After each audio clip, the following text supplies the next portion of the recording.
नमस्कार. माझं नाव अथर्व देशमुख. आज आपल्यासोबत जॉईन झालेले आहेत महेश शेट्टे सर आणि त्यांनी पुस्तक लिहिलंय जीए द लॉस्ट पॅराडाईज. याबद्दल आपण त्यांच्याशी या मुलाखतीत बोलणार आहोत. सरांचा मी थोडक्यात परिचय देतो. सर आर्किटेक्ट आहेत आणि त्यांना साहित्य वाचनाची खूप आवड आहे आणि त्या आवडीतूनच त्यांनी हे पुस्तक लिहिले. त्याबद्दल आपण बोलू मुलाखतीत. तर सरांचं हे पुस्तक 2024 ला प्रकाशित झालं आहे आणि सरांना जी ए कुलकर्णी यांच्याबद्दल जी माहिती उपलब्ध होऊ शकली त्यातून त्यांनी जी ए कुलकर्णी यांच्यावर हे चरित्रात्मक पुस्तक लिहिले आहे. पुस्तकात सरांनी काय काय लिहिले आहे आणि कुठली मते मांडली आहे त्याबद्दल आपण मुलाखतीत बोलू.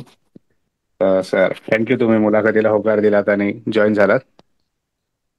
अ, तर सर, आपण सुरुवात अशीच करू की तुमची जी ए कुलकर्णी यांच्या साहित्याशी ओळख कधी आणि कशी झाली आणि तुम्हाला त्यांच्या साहित्यातील कुठल्या गोष्टींनी प्रभावित केले?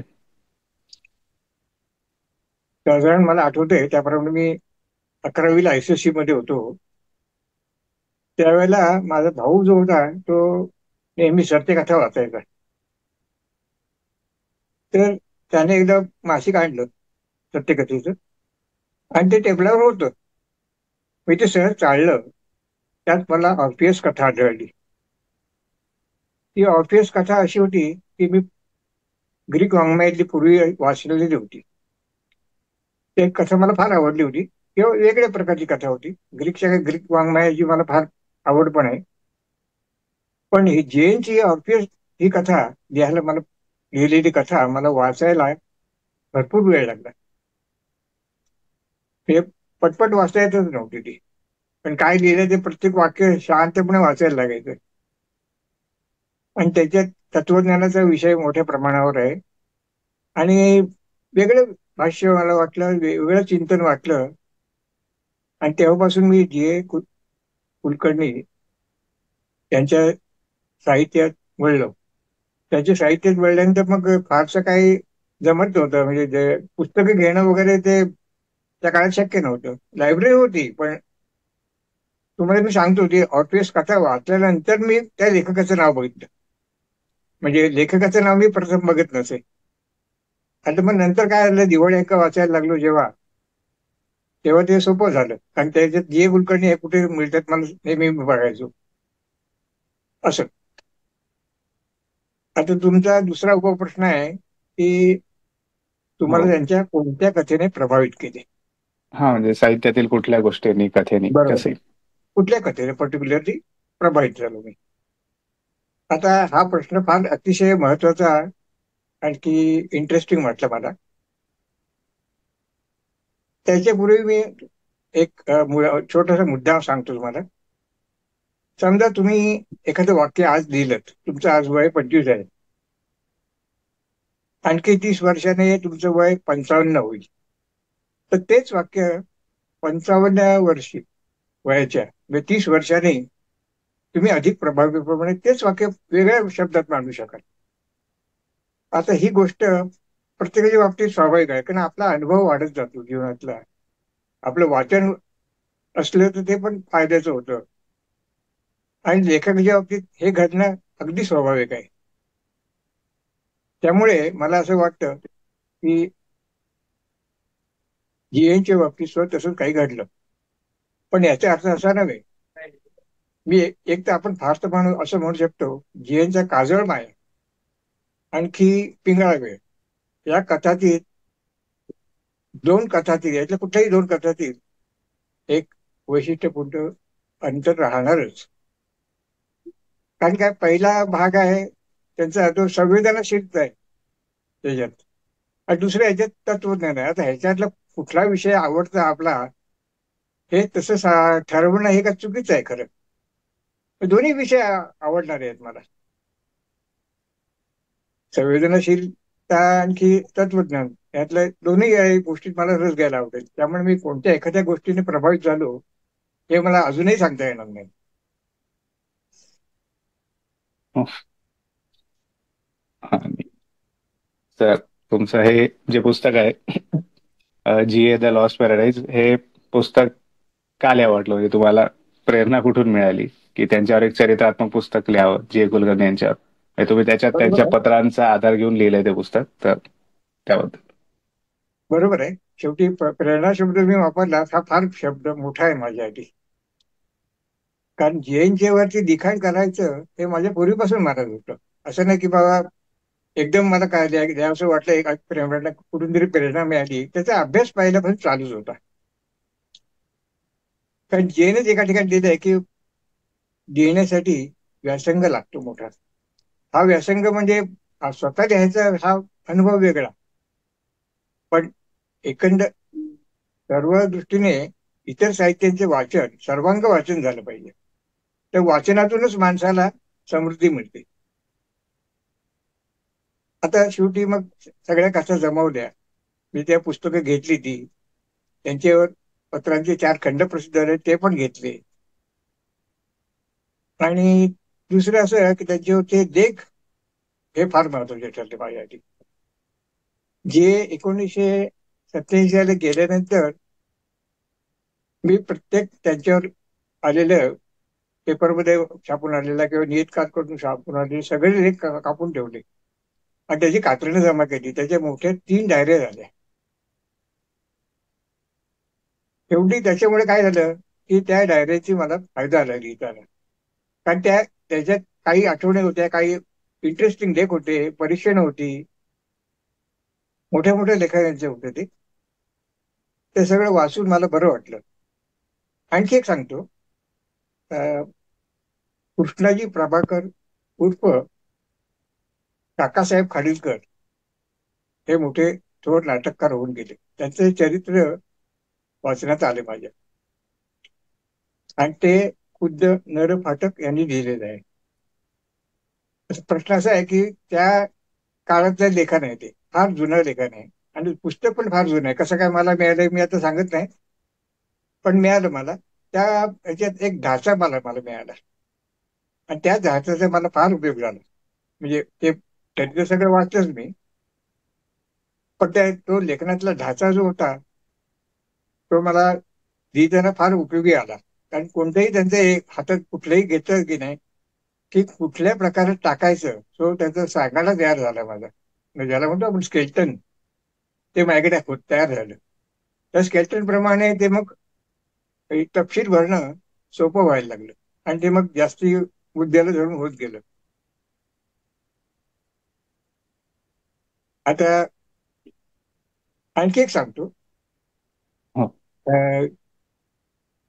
1915 साली एक पुस्तक प्रसिद्ध झालं याच्यावरती. त्यावेळेला मला त्यांची भगिनी नंदा पैठणकर भेटल्या. मी त्यांना म्हटलं की माझं असं असं पुस्तक लिहिण्याचा मानस आहे, तर त्याच्याविषयी तुम्हाला काही सांगायचं आहे, तर तुमचा फोन नंबर द्याल का? तर त्याने मला काय केलं, फोन नंबर दिला. त्याप्रमाणे एक 15 दिवसांनी मी त्यांची अपॉइंटमेंट घेतली, त्यांच्या घरी गेलो. त्याने अतिशय अगत्यशीलपणे माझं स्वागत केलं, आणि मग त्यांच्याशी बोललो. त्यांच्याशी बोलल्यानंतर त्यांना फार आनंद आला त्याचा. त्यामुळे तुम्ही जरूर लिहा असे. त्या माझ्या पुस्तकावर त्यांनी चर्चेकरता 3-4 बैठका झाल्या त्यांच्या घरी. त्या बैठकात असं आलं, त्यावेळेला त्यांनी मला स्वतःच, म्हणजे त्यांनी स्वतः एक पुस्तक लिहिलं, प्रिय बाबू अण्णा म्हणून. म्हणजे त्यांचं पर्सनल पुस्तक आहे ते. ते प्रसिद्ध झालं होतं, पण त्याची मला एक कॉपी दिली त्यांनी. तर ती कॉपी माझ्या फार उपयोगाला आली. आता शेवट सांगायचं म्हणजे, जे तिकडे शेवटची 3 वर्ष राहत होतो, तर त्यांच्या आठवणीचा सुगंध तिथे दरवळत असला पाहिजे. आणि त्या आठवणी निघायच्याच, त्या सांगायच्या त्यांच्या काही आठवणी मोजक्या. तर त्यामुळे माझ्यावर फार प्रभाव पडला त्याचा. आणि मला एक पुस्तक लिहिताना जास्ती एक तुम्ही प्रेरणा शब्द वापरलात, त्या प्रेरणा या शब्दाकडे मी झुकायला लागलो. आणि नंतर मी मग नॉनस्टॉप लिहायला लागलो. त्यामुळे हे पुस्तक लिहू शकलो. हो. आणि तर जे कुलकर्णी यांनी कथा लिहिल्या आहेत, काही अनुवादही केलेत, आणि काही त्यांनी म्हणजे कथात्मक असलेलं साहित्य नॉन फिक्शनही लिहिलंय. तर मग त्यांच्या कथा लेखन प्रवासाबद्दल तुम्ही सांगू शकाल का? तुम्हाला कथा वरून तुम्हाला त्या गोष्टींमध्ये इंटरेस्ट आहे जास्ती, तर त्याबद्दल सांगू शकाल का? त्याचे जवळजवळ 12 कथा संग्रह प्रसिद्ध आहे. पण त्यांनी जेव्हा लिहायला सुरुवात केली तेव्हा त्यांचं सगळं लेखन संपादकाकडनं परत यायला लागलं. त्यांच्या कथा एकतर त्यांना समजत नसाव्यात किंवा ह्या वेगळ्याच प्रकारच्या कथा म्हणून ते संपादक परत पाठवायचे. ते पण त्यात कथा दुसऱ्या कुठल्या मासिकात पाठवायचे, आणि तो फॉर्च्युनेटली जमाना मासिकांचा होता. तर त्यामुळे शेवटी कंटाळून काही लेखक संपादकांनी त्यांच्या कथा छापल्या. सुरुवातीला त्यांनी त्याचा कथासंग्रह म्हणजे त्याचं नाव असं होतं, ओंजळ झाला. त्या ओंजळ झाला रूपांतरित किंवा भाषांतरित कथा होते सगळ्या. पण त्याच्या कथा सुरू झाल्या त्या कुसुम गुंजा, आकाश फुले, सोनपावले, अर्थात त्या त्यांच्या पश्चात प्रसिद्ध आल्या. त्यांनी जी प्रसिद्ध केलेली पुस्तकं म्हणजे प्रसिद्धीसाठी पाठवली, ती पुस्तकं म्हणजे निळा सावळा, पारवा, हिरवे रावे आणि रक्तचंदन. या 4 शाखा कथासंग्रहात त्यांनी ज्या कथा लिहिल्या त्या आपल्या 25 वर्षाच्या अनुभवावर लिहिल्या. म्हणजे जीवनातून त्यांना जे काही अनुभव आले, जी काही माणसं भेटली, त्या बेसिसवर त्यांनी त्या कथा लिहिल्या.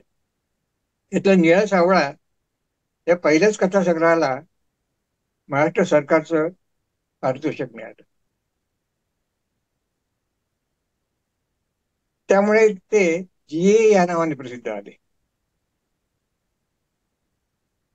आता आपण त्यांचा कथांचा शेवटचा टप्पा बघू. तो म्हणजे काजळ माया, रमल खुणा, सांज शकून, आणखी पिंगळा वेळ. हे चारही कथासंग्रहातील कथा एकापेक्षा एक वेगळे आहेत. म्हणजे त्या सुरुवातीला म्हटलं त्याप्रमाणे सुरुवातीच्या ज्या 4 कथा संग्रह जे झाले म्हणजे त्यांनी छापलेले, ते निळा सावळापासून म्हणजे रक्तचंदन पर्यंत हे 4 या झाल्या कथा संग्रह ते. पण हे जे शेवटचं जे होतं त्याच्याबरोबर त्यांचं भाष्य त्याच्यात होतं, जीवनातलं भाष्य भरपूर होतं, चिंतन होतं, त्यांच्या जीवनाकडे एकूण पाहण्याचा दृष्टिकोन होता.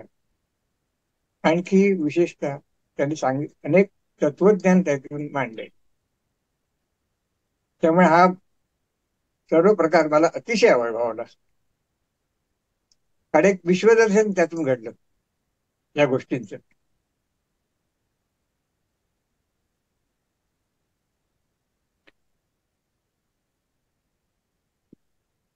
आणि सर, म्हणजे जी ए कुलकर्णी यांच्यावर अशा प्रकारे चरित्रात्मक पुस्तक लिहावे असं का वाटलं तुम्हाला? म्हणजे जीएनी स्वतः आत्मचरित्र काही लिहिलं नाही. त्यांनी एक हो, आत्मपर पुस्तक दिलंय, हो, पण ते केव्हा माहितीये का, हे जे शेवटचं पुस्तक होतं ते त्यांच्या मृत्यूनंतर 3 महिन्यांनी प्रसिद्ध आलेलं आहे. ते पण म्हणजे माणसे आडपाट आणि चिल्लट. हो, त्याच्यात त्यांचं जीवन प्रवास नाही आहे, त्यांचं लहानपण आहे. लहानपण म्हणजे शाळेतला कॉलेजमधला काही अनुभव आहेत. बाकी नंतर एकदम ते रिटायरमेंटला आले त्याच्यानंतरचे अनुभव आहेत. असे 2 टोकं गाठलेत त्या पुस्तकात. फोटो जनरल असा जीवनक्रम, कारण काय शेवटी त्यांना कुठलंही प्रायव्हेट स्वतःची खाजगी गोष्ट जाहीर केलेली आवडत नसे. त्यांच्या घरी कोणी गेलं तरी कथाविषयी ते बोलायला हरकत घेत किंवा बोलायचंच नाही लोकांनी कथांविषयी. आता तो भाग वेगळा.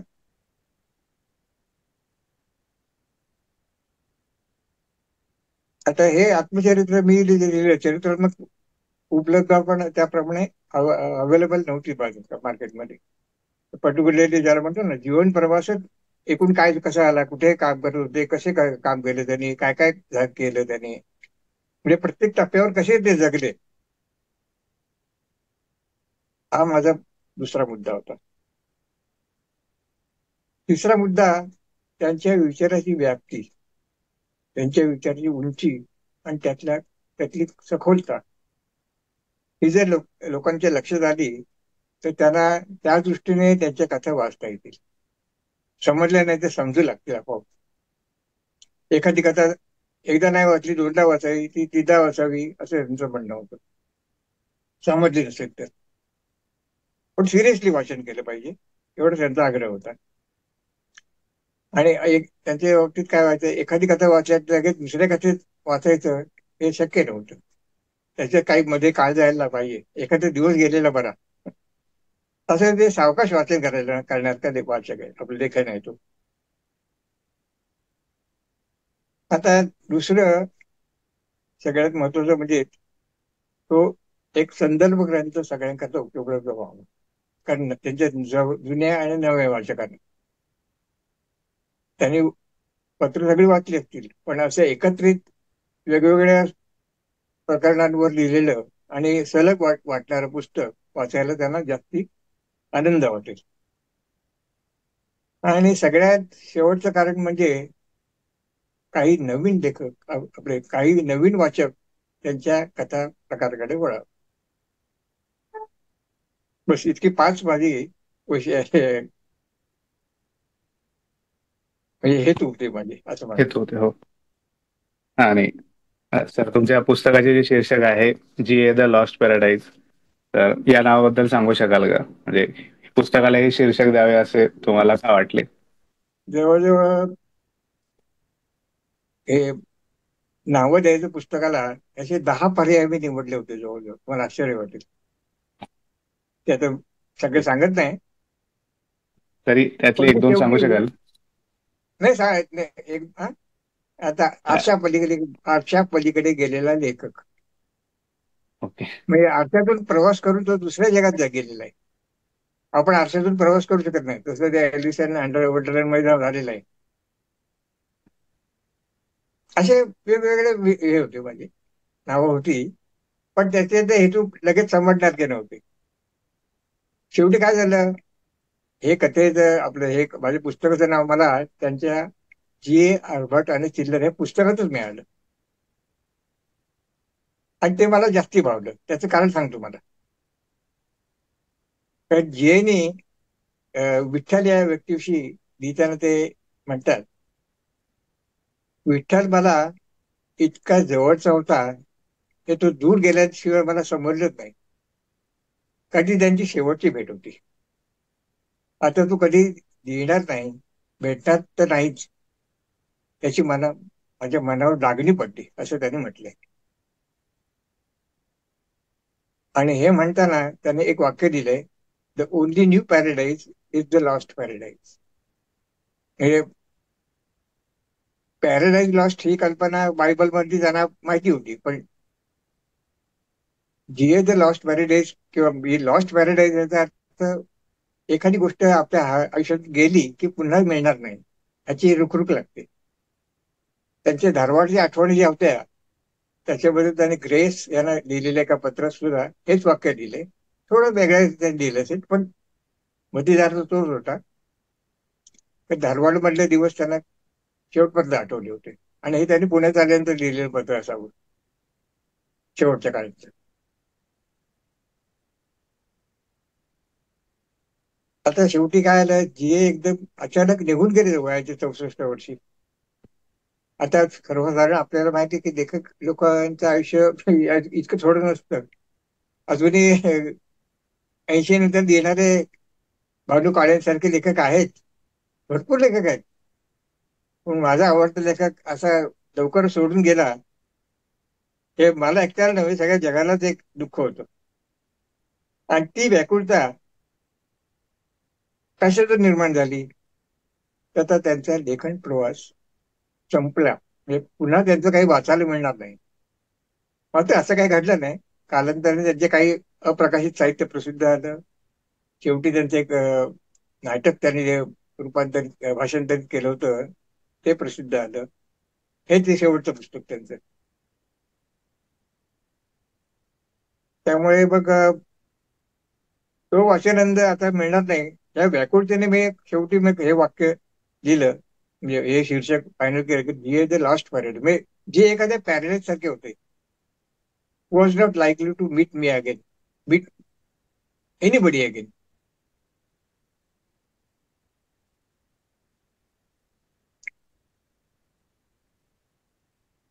हो. आणि सर, तुमचं जे पुस्तक आहे जी ए द लॉस्ट पॅराडाईज, या पुस्तकातील जे प्रकरण आहेत त्यांना तुम्ही जी ए कुलकर्णी यांच्या पुस्तकाची नावं दिली आहेत.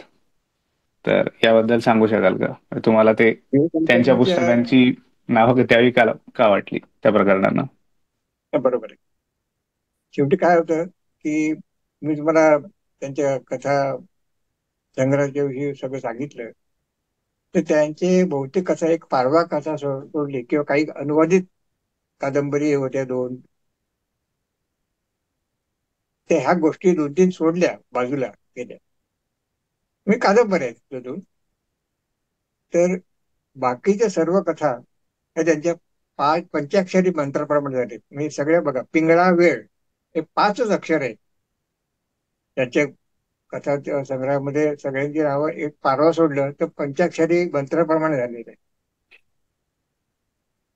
दुसरं असं की जर तुम्ही एखादी त्याचं कुठलंही प्रकरण घ्या, तर त्यांच्या आयुष्याशी ते रिलेट करता येतं. एक उदाहरण देतो की त्यांचं एक कथासंग्रह म्हणजे अं, सोन पावले. आता सोन पावले म्हणजे काय होतं, आपली लहानपणी जी पावलं उमटतात, म्हणजे मुलाचे पाय पाळण्यात दिसतात हे वेगळं, परंतु ती पावलं उमटतात. म्हणजे माणूस जेव्हा चालायला लागतो 1 वर्ष झाल्यानंतर, तेव्हा त्याची पावलं म्हणजे ओली पावलं उमटत असतात. तेव्हा आई ओरडायची त्याला, अरे काट्या, ओले पावलं घेऊन सगळीकडे नाचू नको. तर ती सोन पावलं ठरली त्यांची. त्या अर्थाने मग ते त्या प्रकरणाला ते नाव दिलं रमणखोण. त्या रमणखोणाचं असंच आहे की त्यांचं बालपण कसं गेलं त्याच्यावर आहे. असे मी सगळ्याच प्रकरणाची माहिती सांगत नाही, पण बेसिकली शेवटी असं आलं की प्रत्येक प्रकरणाला काहीतरी बेस आहे असं वाटायला लागलं. आणि त्यांचा एक विशिष्ट क्रम लावला तर त्याच्यातून त्यांचा जीवनक्रम उलगडत जातो. याचं मला आश्चर्य वाटलं. आणि हेच ते कारण होतं की त्यांच्या कथासंग्रहांची नावं अशी वापरावीत. खुद्द जीएनं पण असं कधी वाटलं नसेल की आपल्या प्रकरणाच्या म्हणजे कथासंग्रहाच्या नावाचा कोणी असं प्रकरणासाठी पुस्तक लिहिताना 30 वर्षांनी उपयोग करेल आपल्या आपण गेल्यानंतर. हे अतिशय चरित्रात्मक सहज झालं. पुस्तकासाठी. तर त्यामुळे शेवटी ते त्याचं महत्व राहतं. आणि मग त्यामुळे मग ते प्रकरणाची नावं देताना मला मग काही वाटलं नाही. म्हणजे सुरुवातीला ते अवघड वाटलं, कोणी असा प्रयोग केला नसेल कदाचित ते चुकीचं होतील. पण शेवटी मला तो मोह अवघ दिला नाही.